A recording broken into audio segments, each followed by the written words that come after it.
I need a new derailleur. Which one do I get? So you broke your derailleur, you want to replace it, you just want to get something that's essentially the same, you're not sure which one to get. So let's talk about the Triton here. So the Triton, let's say I broke my rear derailleur on here. So what I would do is look at how many gears are on the back of the bike. In this case, there are 10 gears in that rear cassette. So right in here, there are 10 gears. So I would look at I need something that's a 10-speed with a rear derailleur that's also a micro shift. That's what this one was. It's a micro shift. So micro shift will match my micro shift shifter. If you have Shimano, SRAM. As long as they match, you're going to have no problem at all. Cable pull is going to be the same.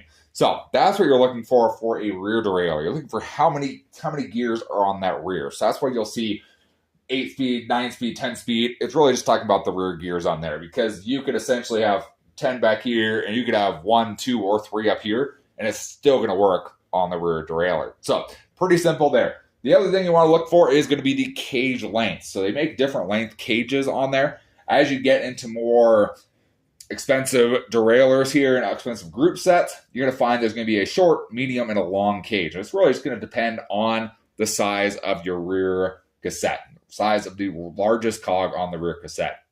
So it's generally a short cage, going to be for like a road bike with generally a pretty small, large gear on there. Medium cage, going to be something like this, where it's not the most largest thing.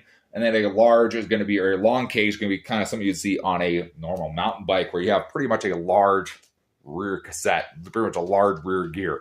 That's where you're going to see the difference there.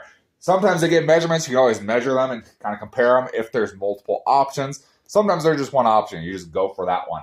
But that's pretty much how you do that. Front derailleur, pretty simple, same kind of thing. Front derailleurs aren't as picky brand specific on there, but it's nice to kind of stick within the brand. But front derailleurs work pretty good. You can kind of get the same thing. There are some that are 2 and some that are 3. For the most part, a front derailleur is a front derailleur, but that's how you would pick out a new derailleur for your bike.